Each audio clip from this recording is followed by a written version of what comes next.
She invited them home for family, not fortune. But when they found out she had $22 million, they asked, "What's our share?" Her own son called it inheritance. She called it betrayal. They tried pressure, guilt, even legal threats. But in the end, she didn't lose her wealth, she reclaimed her power. Before we dive in, smash that like button, subscribe, and get ready, this story is going to leave you speechless. The driveway at Eden Heights shimmered in the late afternoon sun, polished blacktop reflecting the gleam of arriving cars, German engines purring like well-fed cats. Margaret Rhodes stood behind a tall window on the second floor, her hand resting lightly on the white velvet curtain. From this height, the people looked small, like toy figures reenacting a drama they hadn't read the script for. She watched as her son's silver sedan came to a halt. Out stepped Nathan, tall, slightly hunched, wearing the same cautious expression he'd had since he was a boy. Then Jessica emerged, her heels clicking on the stone path like gunshots. Her designer sunglasses masked her eyes, but Margaret didn't need to see them. She already knew what they would say. Fake warmth, polished charm. Ambition beneath a smile. Soon, more cars followed, cousins, nieces, and extended relatives she hadn't seen in years. They came with wine bottles, cookie tins, and over-rehearsed pleasantries. She could almost hear the chorus now, "Maggie. You look amazing.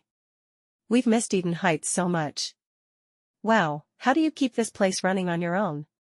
Margaret turned from the window and smoothed the front of her ivory blouse. She never needed praise. She needed control, and she had it. Everything they saw, the 5-acre estate, the antique furniture, the artwork curated over decades, was hers. Every square foot of Eden Heights had been paid for not by inheritance or luck, but by grit. After her husband Richard's sudden death 20 years ago, she hadn't flinched. She had studied investment markets while others slept. She had negotiated real estate deals that left seasoned men speechless. And now? She held a silent empire worth $22 million. No one knew. And no one needed to. Downstairs, the butler opened the front doors and the foyer filled with greetings. Margaret descended the staircase slowly, each step echoing. As she entered, conversation hushed for a split second, just long enough to let admiration, or calculation, register on their faces. "Mother," Nathan said, stepping forward and kissing her cheek. "You look incredible." "Don't lie to me, Nathan," she replied smoothly, but her tone was warm enough. "I raised you better." Jessica kissed the air near her ear. "This place looks even more stunning than I remember." "Money does tend to age well when left alone," Margaret replied, her words like silk with hidden blades. Over the next hour, laughter filled the grand living room. Champagne glasses clinked beneath the crystal chandelier. Jessica floated from room to room like a future heiress taking mental inventory.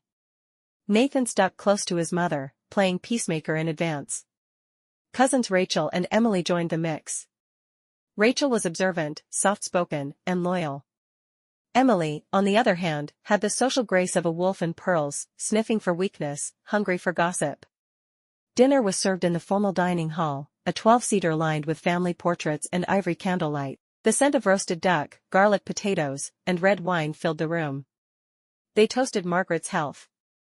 "To the woman who holds us all together," Nathan said. "To legacy," Jessica added, raising her glass. "And knowing what's right when the time comes." Margaret arched an eyebrow. "Is that your way of telling me I'm old?" Jessica smiled, but her eyes didn't. "Only wise." Everyone laughed. Margaret's phone buzzed against the polished mahogany table. She glanced at the screen. One new message. Sender, unknown. Text, "They're going to ask. Be ready." Her thumb hovered for a second, then she slipped the phone into her pocket and smiled as the room filled with noise again. They thought they were playing a game. What they didn't realize, she was the house. The morning sun spilled across the estate like golden silk, softening even the sharpest corners of Eden Heights. Birds chirped along the rose hedges, and the marble fountains gurgled their quiet rhythms. Margaret walked the garden path alone, hands clasped behind her back. Her routine hadn't changed in years. Up at 6, tea at 6:30, a 20-minute walk by 7. It was where she did her thinking, where she recalibrated, when others still rubbed sleep from their eyes. The gravel crunched behind her. She didn't need to turn around. Beautiful morning, isn't it? Jessica's voice floated in like perfume, sweet, artificial, and heavy. Margaret didn't break stride. Aren't they all when you're living in someone else's estate? Jessica laughed, soft and practiced. You always did know how to make a girl feel welcome. They walked side by side, an awkward rhythm forming between them. Jessica clutched a mug with both hands, her nails painted a precise, sharp crimson. I've always been fascinated, she said casually, by how you kept this place running. Especially after Richard passed. It must have been daunting. Margaret arched a brow. Is that a question, Jessica? Jessica smiled. A compliment. But if you're offering answers, I wouldn't say no. They passed the wrought iron gazebo. Margaret paused, letting the silence stretch. She could feel Jessica studying her. Measuring her. You've done well, Jessica continued. So well, in fact, that Nathan and I often wonder what your plans are, for the future. Margaret turned slightly. Her eyes met Jessica's over the rim of her teacup. I plan to live, she said, evenly. Isn't that enough future for now? Jessica's smile twitched. Of course, she said. It's just. Nathan worries. You've always handled everything on your own. No will, no disclosures. If something happened, God forbid, we wouldn't know how to manage anything. Margaret didn't answer immediately. Her eyes drifted to the rose bush by the fence. Thorns, red blooms, secrets. I appreciate your concern, she said at last. But Eden Heights is mine. As are the choices tied to it. Your husband knows that. He's respected it. Jessica's jaw tensed. Barely. They continued walking in silence. What Margaret didn't say, what she didn't need to say, was that Nathan had asked before. Once. 10 years ago. And she'd shut it down so hard the conversation had never returned. Until now. Back inside the house, Margaret returned to her study. She locked the door, pulled out her ledger book, and noted the date and time of Jessica's friendly inquiry. Her system was meticulous, every ask, every shift in tone, every betrayal, predicted before it bloomed. Hours later, while everyone laughed in the parlor over charcuterie and wine, Jessica slipped into the study. The door, unusually, wasn't locked. She paused at Margaret's desk, gaze sweeping across the space. The laptop screen was on. A financial dashboard was open. Dozens of accounts. Foreign banks. Real estate holdings. Portfolio balances. The total in the corner read, $22,371,493.08. Jessica's breath hitched. She reached into her purse, pulled out her phone, and quietly took 3 photos. Then she heard a sound behind her, movement. She shut the laptop without logging it off, stepped back into the hallway, and fixed her face into a smile. She was already scripting the conversation for Nathan. She's loaded. And she's hiding it. This isn't about waiting. It's about taking what's ours. Jessica shut the guest room door quietly behind her, fingers gripping her phone like it contained a live wire. She sat on the edge of the bed, back straight, heart racing. She opened the camera roll. 3 images. 3 digital keys to the vault of a future she felt she'd earned. She zoomed in on the final one. $22,371,493.08. It glared back at her like a neon confession. Offshore accounts. Multiple currencies. Property income. Bonds she didn't even recognize. And all of it, hidden by the woman she called mother-in-law with forced grace. She tapped open her messages and sent the pictures to Nathan, adding only 2 words, "You ready?" It didn't take long. A knock, soft and nervous. She opened the door and pulled him in by the sleeve. "What the hell is this?" he asked, staring at the phone. "Where did you get this?" "Your mother's study." She left her laptop open. Nathan sank onto the chair near the writing desk, the phone still in hand. "She's sitting on 22 million? Jessica nodded slowly, eyes locked on him. "And we're raising 2 kids in a 2-bedroom apartment you inherited from your uncle." Nathan rubbed his face, overwhelmed. She always said money was tied up, estate maintenance, foundation projects. She lied. Jessica's voice hardened. She has no intention of giving us a dime, Nathan. She's waiting to die with it, and even then, who knows where it's going. He looked up at her, conflicted. She's been through a lot, Jess. She built all this after Dad. I mean, maybe she just. Don't be naive. She cut in. We gave her years of loyalty. We changed jobs to be closer. You've taken care of things when she's been sick. And she's hoarding a fortune like a dragon. Nathan stood, pacing. She raised me. She kept this place going, yeah, but this isn't about loyalty anymore. This is theft from us. Jessica's eyes gleamed. Then we take back what's ours. The next morning, the breakfast table felt colder than usual. Fresh scones, scrambled eggs, French press coffee. The chandelier sparkled as always. Margaret sat at the head, composed, with Rachel to her right and Emily across the table, thumbing through her phone. Nathan stared at his plate. Jessica buttered her toast, serene as a saint. And then, we need to talk about what happens to the money. The words dropped like a slab of granite.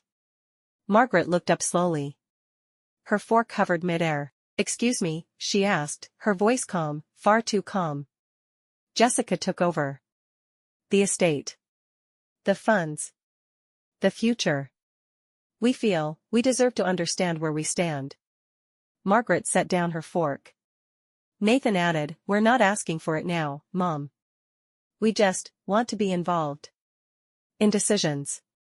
Across the table, Emily raised an eyebrow, intrigued. Rachel looked visibly uncomfortable. And what, Margaret asked, makes you think my finances are your business? Jessica smiled politely. You always said this place was for the family. We've made sacrifices to be here, to help. Don't we deserve some clarity? Emily jumped in. I mean, yeah. We all pitch in. It's not like we're strangers. Margaret looked around slowly, taking in the eyes suddenly on her, not warm, not loving, but expectant. Calculating. You didn't build this estate, she said firmly. None of you invested a single dime. You didn't work 12-hour days. You didn't hold it together after Richard died. You didn't answer the IRS or broker land deals or sit alone at midnight worrying about upkeep. Silence. Rachel shifted in her seat. Jessica still smiled, but her voice sharpened. Legally or not, you owe us something. Margaret's jaw tightened just slightly. Then she stood. Dinner tonight. 7 sharp, she said. We'll settle this once and for all. She left the table without another word. Jessica watched her go, victorious, for now.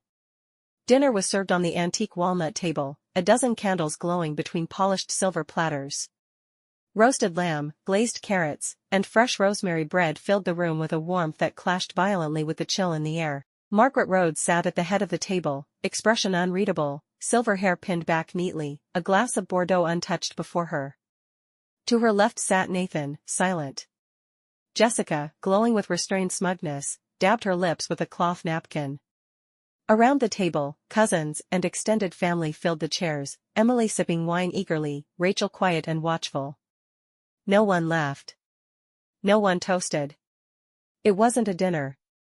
It was a war table. When everyone had been served, Margaret cleared her throat.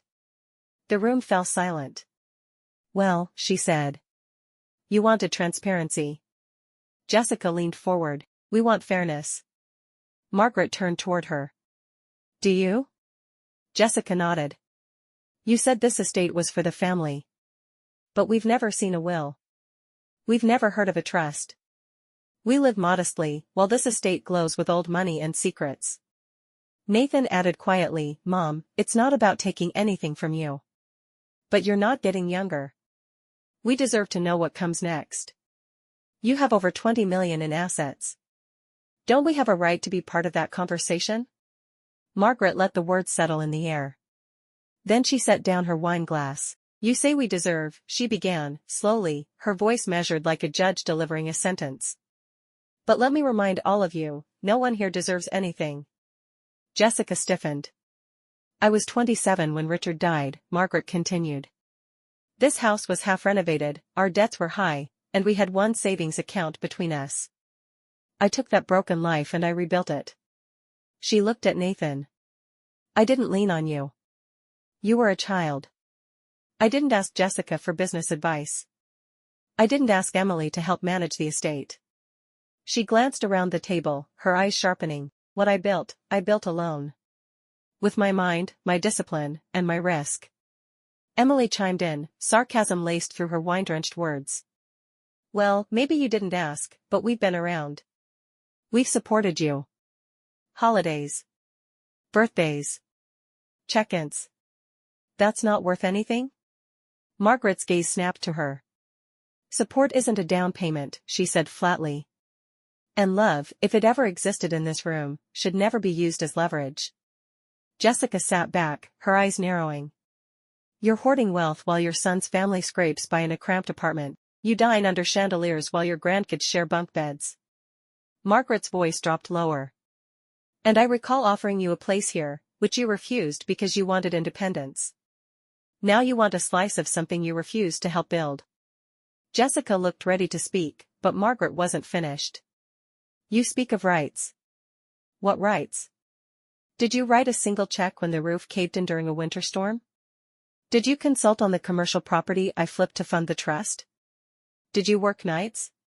Invest? Sacrifice? Her voice rose just slightly now, not angry, but deadly clear. You mistake blood for ownership. You assume love comes with a balance sheet. Silence. Jessica's voice was cold. So what's your plan, Margaret? Die and donate it all to a library? Margaret took a sip of wine.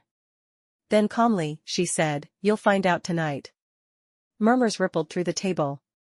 Rachel finally spoke, soft but steady. Aunt Margaret, you don't owe us anything. But if they're going to keep talking about what's fair, maybe it's time they understood what fairness actually looks like. Margaret gave a faint smile. Jessica looked around the room, searching for support, but all eyes were either lowered or unreadable. Even Emily had gone quiet. Nathan stood up slowly. I just thought you trusted us more, he said. I guess I was wrong. Margaret looked up at her son, no anger in her eyes, only something quieter. Sadder. No, she said. You were just hoping I was weaker than I am. The mansion creaked with quiet fury as the evening dragged on. Footsteps echoed through its high-ceilinged halls, soft voices murmured in closed rooms, and behind every polite smile was a loaded silence. The family had splintered. Margaret sat alone in the grand living room, the fire casting long shadows across the floor. A glass of whiskey in her hand, untouched. Her gaze flicked to the portraits on the wall, her and Richard in their younger years, Nathan as a boy, family vacations, holidays long gone. All of it now felt like a lie. From the hallway, voices rose. She's bluffing, Emily hissed. That money's real. Jessica saw it. 22 million. You think she's gonna take it with her to the grave? Jessica's voice followed, low and vicious. Then we push harder. Emotionally, legally if we have to. She's old, isolated. We can make her see reason. She's not unreasonable, Nathan mumbled. Just, paranoid. Jessica snapped, paranoia's just wealth without witnesses. Margaret leaned back in her chair, closing her eyes. So it had begun. In the study upstairs, Rachel sat quietly on a chaise, scrolling through her phone. She had always admired Aunt Margaret, her strength, her independence. She felt sick listening to the whispers from the hall. Unlike the others, Rachel didn't want a dime. She wanted respect, and right now, the only person in this house showing any was the one being accused of showing none. Downstairs, Margaret stood and made her way to her study, locking the door behind her. She sat at her desk, opened the leather-bound ledger she hadn't touched in years, and began making notes. Names. Dates. Behavior. She flipped to a clean page and wrote, Phase 1, Exposure. She reached into the bottom drawer, pulled out a sleek black folder, and opened it to check her asset summary. Accounts, verified. Will, untouched. Foundation, final paperwork filed last month. She'd kept everything clean, deliberately so. Let them search. Let them dig. They would find nothing owed to them. Because nothing was. She poured herself a second glass of whiskey, finally took a sip, and smiled without warmth. Meanwhile, Jessica was on the phone. No, I'm serious. Can a family member claim inheritance rights even without a will? She paced the guest bedroom. Yeah, her son. My husband. And she's loaded. I've got photos.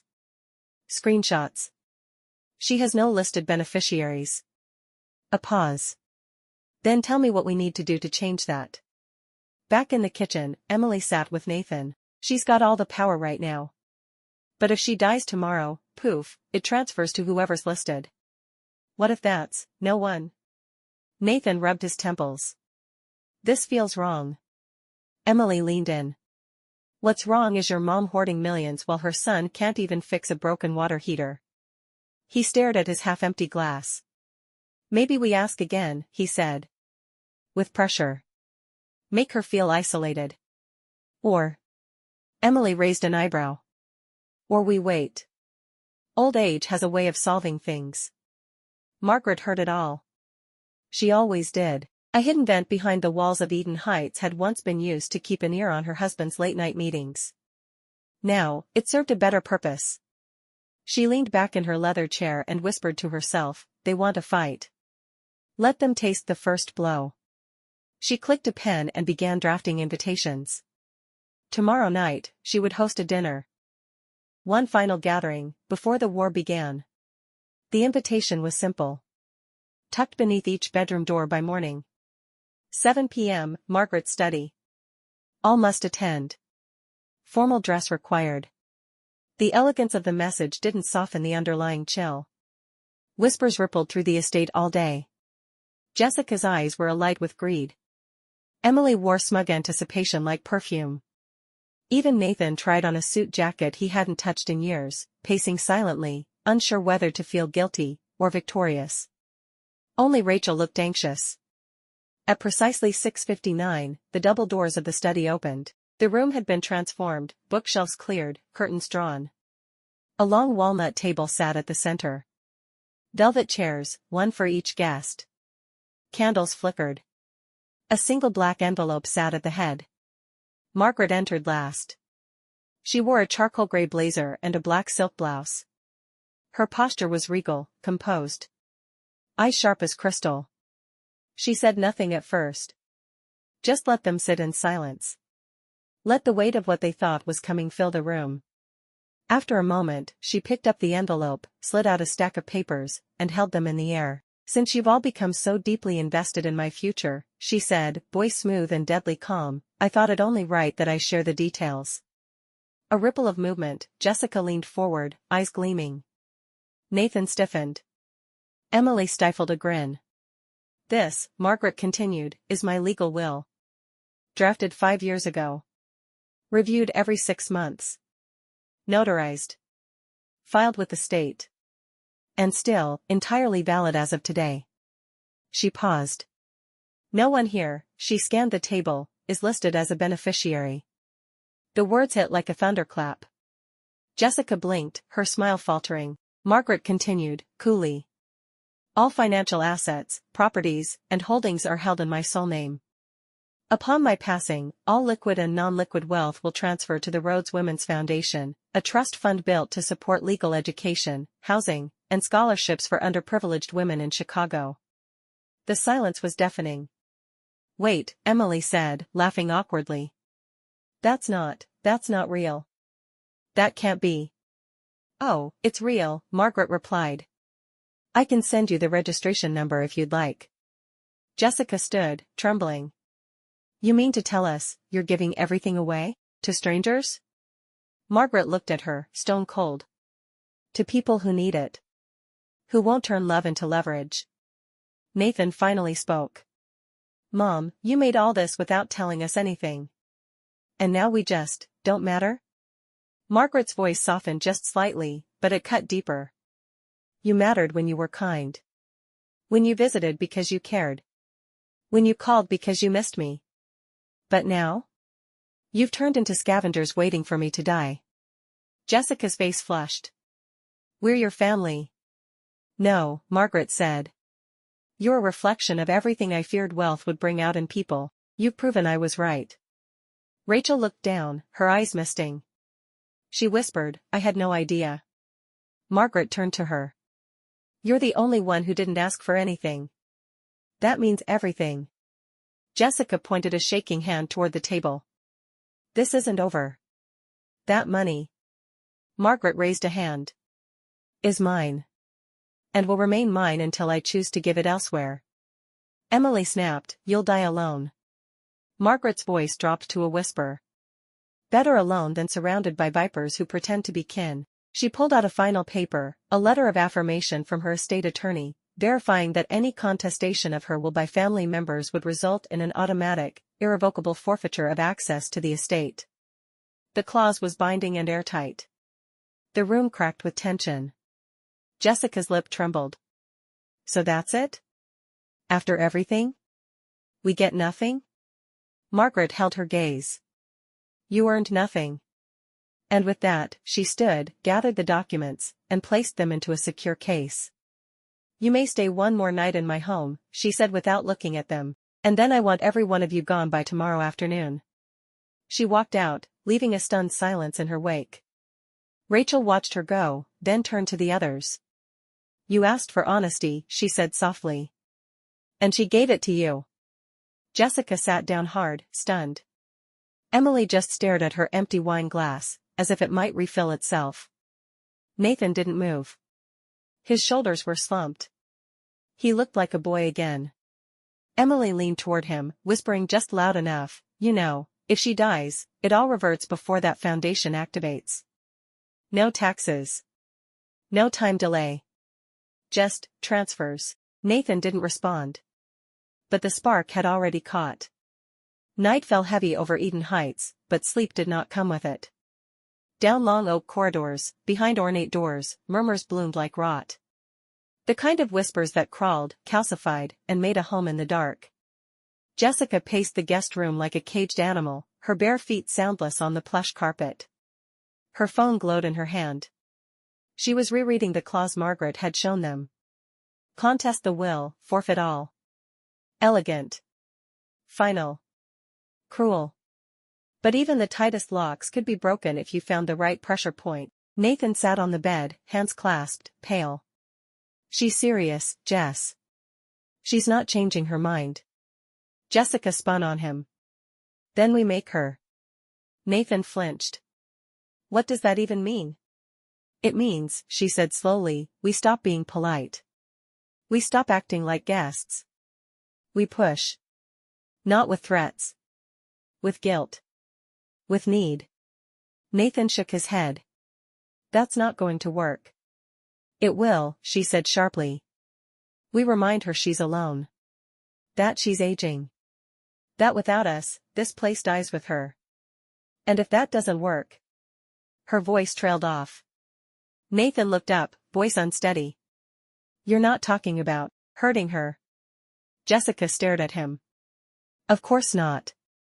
But we don't need to. Stress. Confusion. Isolation. Let the house do the work. In the hallway, Emily stood with a wine glass and a plan. She'd overheard enough. Margaret was kicking them out. That much was clear. But a will meant nothing if Margaret was gone before it could execute. If she died, the estate transferred before the foundation could activate. No challenge. No process. No gatekeeping. Emily knocked gently on Jessica's door. Got a minute? Upstairs in her bedroom, Margaret stared at the ceiling. She'd heard the footsteps, the late-night pacing. The change in energy. She wasn't afraid. She'd lived long enough to know when a storm was coming. And this one was family-shaped.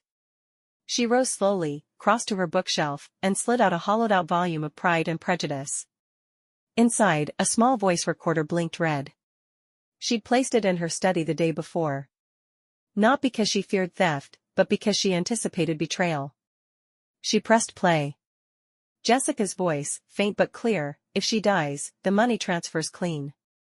We don't need to hurt her, just isolate her. Then Emily's voice, soft but unmistakable, she's already alone.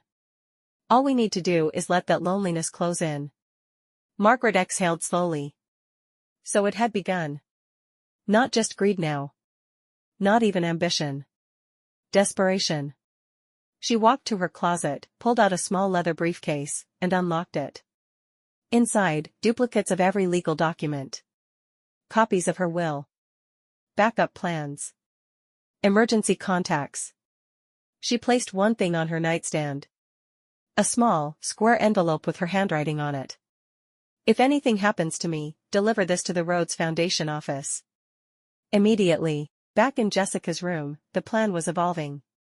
She trusts Rachel, Emily said. What if we use her? Jessica's eyes narrowed. You think she'd play along?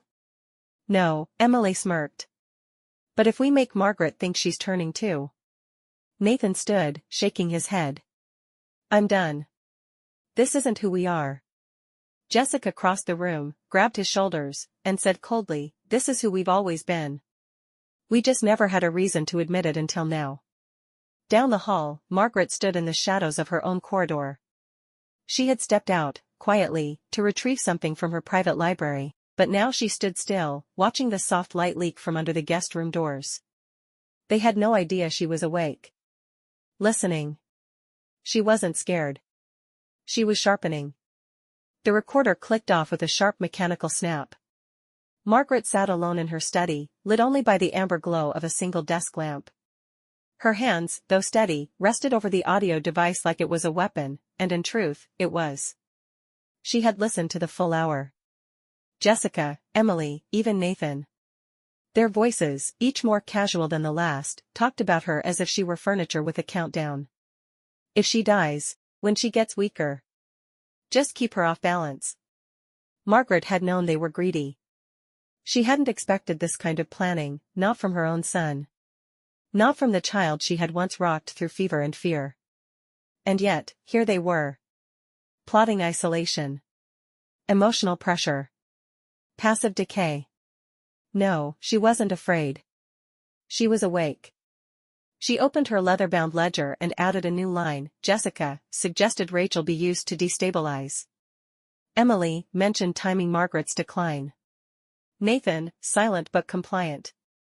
Below it, she wrote, time to test their loyalty to greed. That afternoon, she wandered the garden, walking slower than usual. Not out of fatigue, but design. Let them see her age. Let them think she was fading. Sure enough, Jessica appeared on the stone path like a vulture drawn to a limp rabbit.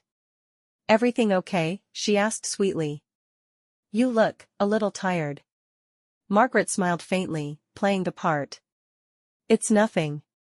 A long night. Jessica took her arm as they walked, feigning warmth. You know, the family's been talking. We're all just worried about you. You've been handling so much, so alone. Margaret nodded, carefully. That's very kind. Jessica kept going. We were thinking, maybe it's time to reconsider how the estate is structured. We're not asking for everything. Just some guidance. Some inclusion. Of course, Margaret said softly. Jessica blinked. Wait, really? Margaret nodded, eyes far away. I've been thinking about the future. Perhaps it's time I showed a little generosity. Jessica nearly stopped walking. That's wonderful to hear. I'll host a dinner tomorrow night, Margaret continued. One last evening before you all head home. I'll share my new plan then. Jessica's grip on her arm tightened ever so slightly. Margaret didn't flinch. Later, the family lounge buzzed with excitement. Jessica had already told Emily. Emily told Rachel, who, in turn, told Nathan, only to get a blank stare in return. She's going to divide it, Emily said confidently. She finally cracked. Nathan looked skeptical. She's proud. She doesn't bend. Jessica shook her head. She's not bending. She's breaking. The pressure's working. Tomorrow's our win. Rachel sat quiet, unsure. Are you sure this is the right way? She looked tired today. Emily snorted. She's old, Rachel. This isn't personal. It's practical. Rachel gave a faint nod, but her stomach twisted. Across the room, Nathan excused himself and walked out onto the terrace. Alone, he exhaled sharply. His mother's face, earlier that day, had seemed calm. Too calm. Like a storm before the flood. He wasn't sure anymore who was hunting who. That night, Margaret prepared carefully. She cleaned the study. Reset the recorders. Reviewed the estate documents again, not out of uncertainty, but out of precision. And then she drafted 6 new envelopes, one for each family member who would attend the dinner. Each one marked with a name. Each one containing something unforgettable. As she sealed the last envelope, she whispered to herself, "Let's see how generosity looks in the hands of the ungrateful." She set the wine. She ordered the caterers. She laid the table not for family, but for judgment. The morning air in Eden Heights smelled of cinnamon and fresh linen. Sunlight poured through stained glass windows. The estate felt warmer. Lighter. But it was an illusion. Because today, the family thought they were winning, and Margaret let them believe it. Jessica was up at dawn, in the kitchen directing the caterers like she owned the place. "Oh no, no plastic trays," she scolded gently. "Everything must be plated. Margaret deserves elegance." She even used Margaret's name, not Mom, not Mother Rhodes, but Margaret, like an equal. She wore pearls by breakfast. Rachel watched her from across the kitchen island, unsettled. Emily appeared wearing a pressed floral dress and brought in fresh-cut hydrangeas from the garden, claiming, "Maggie always loved these." She'd never picked a flower in her life. Nathan spent the morning offering to help the staff. Polishing silver. Straightening paintings. He told the gardener he'd come back next spring to assist with landscaping. Maggie's estate had become a gold mine. And tonight, they were showing up with their shovels. Only Rachel didn't play along. She stayed quiet, observing. It felt like watching actors rehearse for a scene they didn't understand. Their enthusiasm wasn't joy, it was anticipation. And Margaret noticed every second of it. She stood at the top of the staircase at midday, watching them flutter about. Their tones had softened, smiles stretched wider. Even their footsteps seemed rehearsed, quiet, reverent, like they'd already inherited the marble beneath them. Jessica brought her a tea on a silver tray. "You feeling okay?" she asked sweetly. "We were just saying how lovely this morning feels." "Peaceful." Margaret sipped. "It does. You're all glowing." Jessica smiled wider. "We're just so happy. This dinner, it means a lot." "I imagine it does," Margaret said, coolly. Jessica didn't catch it. By late afternoon, Margaret returned to her private study to prepare. The envelopes she had written the night before were laid out carefully on the table. 6 total. She opened one to double-check the contents. Inside, a printed photo of Jessica and Emily whispering at the hallway vent. Beside it, a transcript of their words from the audio recorder. "She's isolated. All we have to do is wait. Even better if Rachel helps push her. The will activates after her death, no legal delay." Margaret placed the photo back in the envelope, resealed it, and moved to the next. She was giving them one final gift. Themselves. At 6:50 p.m., the dining room looked like something out of a magazine. Candles burned low, gold-rimmed china gleamed under crystal lights. Wine chilled in vintage decanters. Roast duck and rosemary vegetables filled the air with intoxicating warmth. The family gathered one by one, dressed like royalty. Even Emily had worn heels. Margaret entered last, in a simple black dress, no jewelry, only a small white envelope in hand. She sat at the head of the table. Silence followed. Then she raised her glass. "I want to thank you all," she said, smiling faintly. "For your patience. And your renewed affection." Chuckles all around. Jessica leaned forward, eyes alight. "We're just happy to be here with you." "I know," Margaret replied. "That's why I want tonight to be remembered. So I prepared something." She placed the envelope gently on the table. "This," she said, "contains everything you've been waiting for." Gasps. Murmurs. Nathan swallowed hard. Jessica practically vibrated with glee. I'll open it at the end of dinner, Margaret added, smoothly. Until then, let's eat. And with that, she picked up her fork. They followed, eyes darting between food and envelope like wolves pacing a locked door. Margaret tasted each bite with quiet joy. Because she knew. This wasn't their inheritance. It was their reflection. Dinner felt ceremonial. The silver cutlery clinked softly against fine china. Wine glasses were filled, refilled, then held with careful restraint. No one spoke too quickly or too much. Every smile had an edge. Every word was strategy. Margaret ate slowly, methodically, her posture straight, her gaze sweeping the table like a queen at court. To her left, Nathan barely touched his food. He watched her like a son trying to recognize the mother behind the power. To her right, Jessica's eyes darted, between Margaret's face, the flickering candles, and the single white envelope resting near the centerpiece. Across the table, Emily and Rachel sat like mismatched bookends. One itching to pounce, the other praying for peace. When dessert was cleared, Margaret lifted her wine glass for the second time that evening. I believe, she said smoothly, we've reached the moment you've all been waiting for. Chairs shifted. Forks froze. The room felt electric. She picked up the envelope and held it lightly between two fingers. This contained something far more valuable than cash. Far more permanent than property. Jessica leaned forward. We're listening. Margaret nodded. Good. She opened the flap and slid out 6 smaller envelopes, each one sealed, each bearing a name in black ink. One by one, she placed them on the table. Jessica. Nathan. Emily. Rachel. Olivia. James. I made copies for everyone, she said. Because fairness is important. The envelope sat like grenades, waiting to detonate. Jessica reached for hers. Not yet, Margaret said, voice sharp. Jessica froze. Margaret stood slowly, then stepped toward the sideboard. There, she pressed a small remote. A speaker above the fireplace clicked on.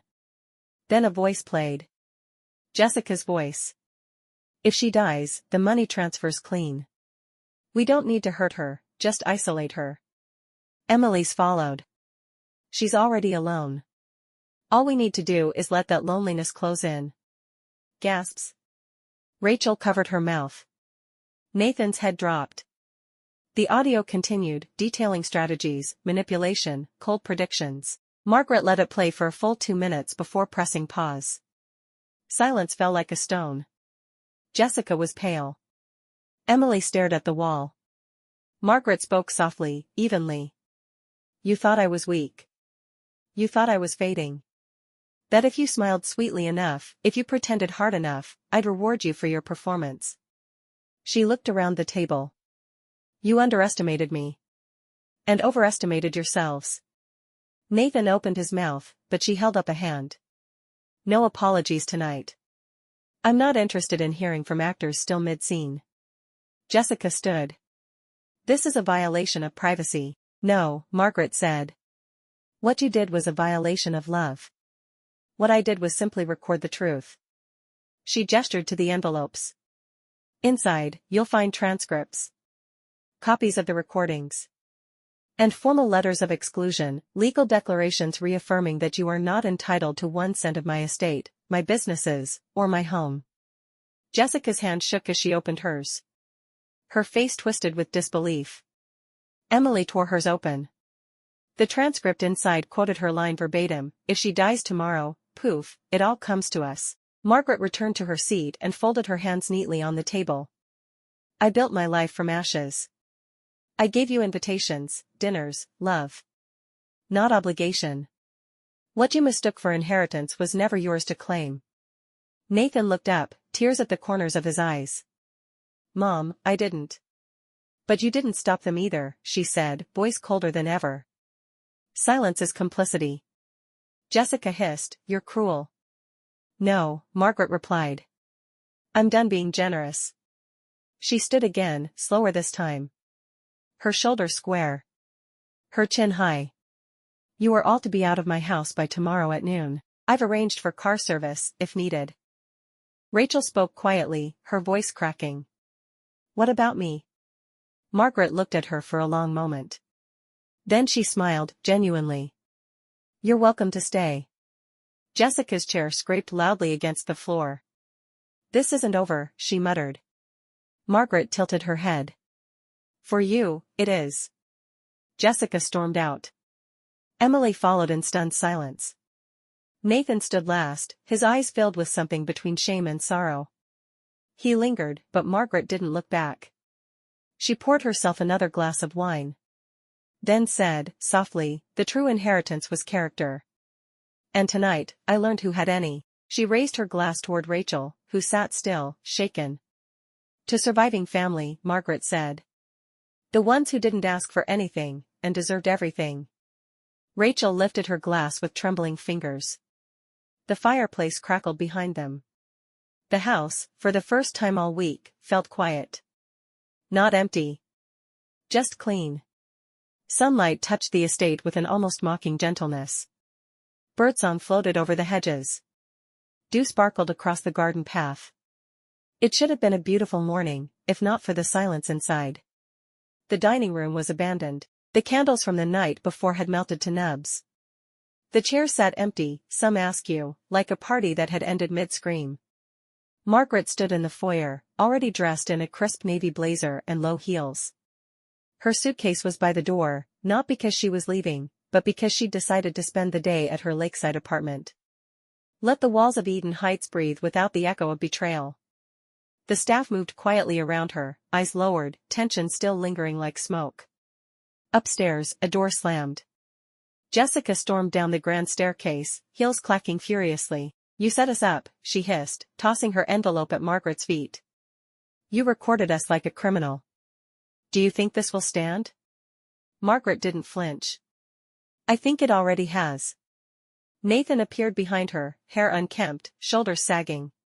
He didn't speak. Not at first. Jessica spun on him. Say something. He looked at Margaret. Then at his wife. I warned you, he said quietly. You pushed too far. Jessica blinked, stunned. So that's it? You're taking her side? Nathan exhaled. There's no side. We both know we went too far. She went nuclear. No, she drew a line, he said. And we crossed it. Jessica stared at him, eyes hard, before grabbing her suitcase from the landing. You'll regret this, she said over her shoulder. Margaret replied softly. I already did. That's why I stopped. Jessica left without another word. Emily followed a half hour later, muttering curses under her breath, dragging a rolling suitcase across polished wood. By noon, the house was nearly empty. Nathan stood in the driveway, keys in hand. He turned to Margaret. Can I talk to you? Margaret nodded. They walked slowly down the front path, just far enough that voices wouldn't carry. He stopped beneath the willow tree. I didn't mean to hurt you, he said. I didn't expect it to spiral. I thought, maybe if I just stayed out of it, it would pass. Margaret looked at him for a long moment. You're my son. I loved you through everything. But this house wasn't yours to inherit. It was mine to protect. Nathan nodded, eyes brimming. I don't want your money, he said. Not anymore. I want to fix it. Margaret's voice cracked slightly. Some things don't get fixed, they get learned from. He nodded. I hope you learn fast, she added. Because you're not welcome here. Not yet. He didn't argue. Just stepped forward, kissed her hand, and left. Inside, Margaret walked the hall slowly. The silence wasn't bitter now. Just honest. She entered the drawing room and found Rachel picking up the fallen envelopes. I was going to burn these, Rachel said softly. But something told me, they should stay. So no one forgets. Margaret sat across from her. You could have sided with them. I didn't want money, Rachel said. I just didn't want to lose you. Margaret reached for her hand. You didn't. Rachel smiled, tired, but real. Later, Margaret sat by the fire with a journal and a glass of tea. For the first time in days, she felt no weight on her chest. No need to defend, to deflect, to watch her back. Just peace. As the clock chimed softly in the hallway, Rachel entered and asked, almost shyly, "I don't want your money. But I'd like to stay a while, if that's okay." Margaret looked up from her journal, eyes softening. "Rachel, the guest rooms are empty. But your place isn't in one of them. It's here. With me." Rachel smiled. "Then I'll unpack." A week passed. The air inside Eden Heights shifted. Where tension had once lived, calm now flowed. Margaret's footsteps echoed softly across polished floors. The halls, once crowded with entitlement and whispers, now held only the sounds of birdsong and old jazz humming from the record player in the parlor. For the first time in years, she felt no need to look over her shoulder. Rachel stayed, just as she'd asked. She didn't hover or invade. She simply existed alongside Margaret, cooking, reading, sharing quiet moments that asked for nothing in return. One morning, Margaret awoke to find a handwritten note tucked under her tea saucer. "Thank you for seeing me as more than someone's daughter. Rachel." Margaret folded the note carefully and placed it inside her journal. She was healing. Not just from what had happened, but from years of carrying a legacy alone. The garden had become her sanctuary again. She walked its winding paths in the morning and sat beneath the willow in the evenings. Rachel often joined her with a book in hand, sometimes reading aloud, sometimes just sitting in silence. Margaret began journaling each day, not just events, but reflections. Lessons. What she'd learned from wealth. From motherhood. From betrayal. And she drafted plans. Plans for the Rhodes Women's Foundation. New initiatives. Legal clinics. Scholarships for single mothers. Work-study partnerships with Chicago universities. Her fortune, once hidden like a dragon's hoard, was now a weapon, for good. Until the envelope came. It arrived quietly, slipped into the silver mailbox beside the front gate. No return address. Cream-colored paper. Elegant script. Rachel found it and brought it in. "Something from a law office," she said, confused. "It's addressed directly to you." Margaret opened it without emotion. She recognized the paper. The formatting. The game. It was a legal challenge. Jessica's name appeared twice in the first paragraph. The document alleged mental instability. Claimed undue isolation. Asserted that Margaret's revised will was the product of manipulation and paranoia. Attached, a petition to freeze all estate assets pending a psychiatric evaluation. Margaret said nothing as she read. Her face gave away nothing. Rachel hovered near the door.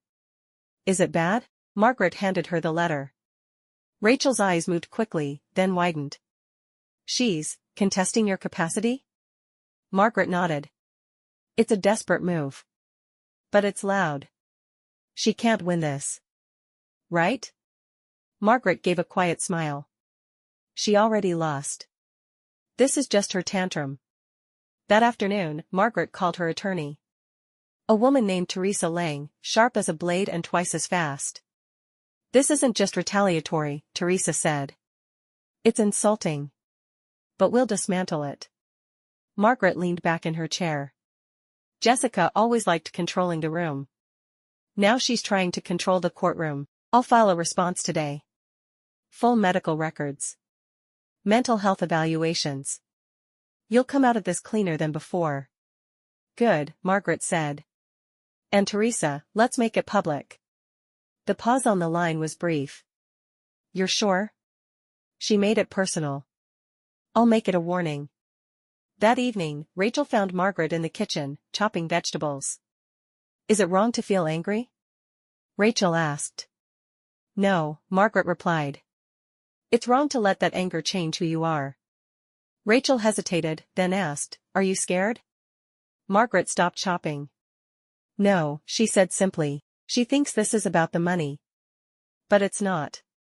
It's about power. She tried to take mine. And now she'll learn." She looked Rachel in the eye. "I never gave it away." The house was quiet again that night. But this time, Margaret didn't feel alone. She felt ready.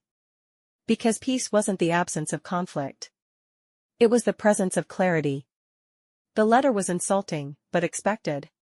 Jessica had filed a petition claiming Margaret was mentally unfit, demanding a freeze on her estate. Margaret barely blinked. She handed it to her attorney, Teresa Lang, with one instruction: let's bury this publicly. Within 48 hours, Teresa filed a full response. Medical records. Therapist notes. Cognitive tests. All spotless. All recent. No sign of decline. No grounds for concern. And definitely no room for doubt. The legal language was brutal and final. This is not concern. It is coercion dressed in paper. Jessica's lawyer backed out 2 days later. The lawsuit collapsed. Margaret watched it unfold from her garden bench, tea in hand.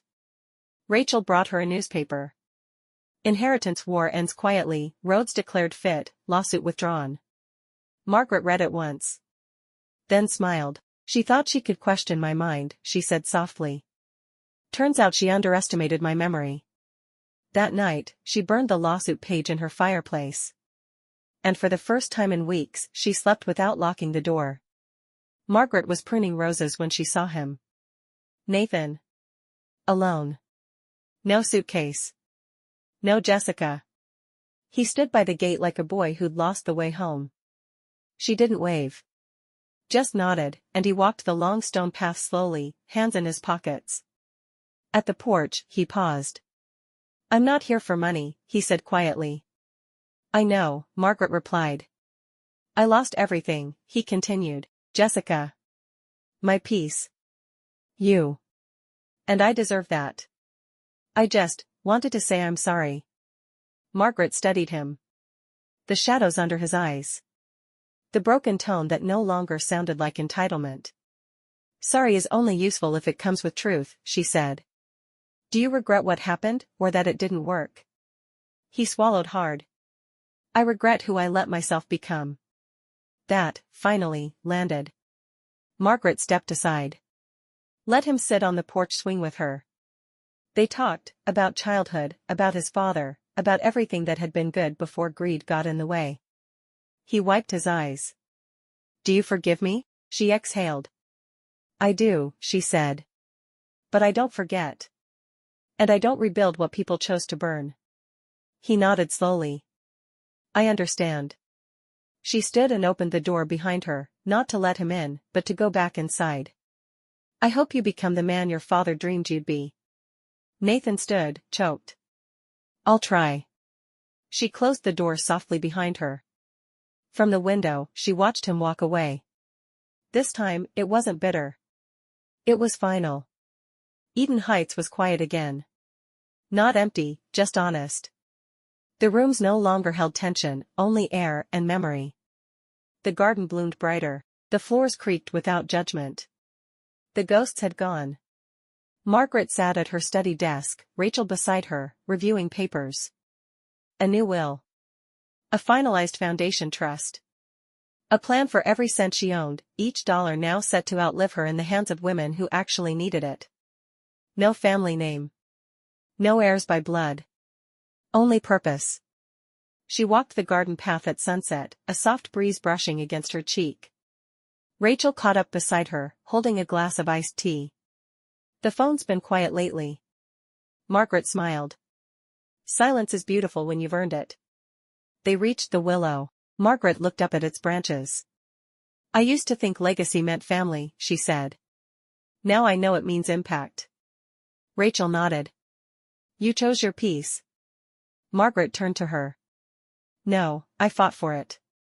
Later that evening, she sat alone with her journal and wrote one final entry, lesson number 50, family isn't who shares your blood. It's who respects your boundaries. She closed the book. Outside, Eden Heights stood tall in the dying light. Not just a house anymore. A fortress. A choice. A triumph. Margaret sipped her tea, smiled, and whispered, everything here is mine. And it always was.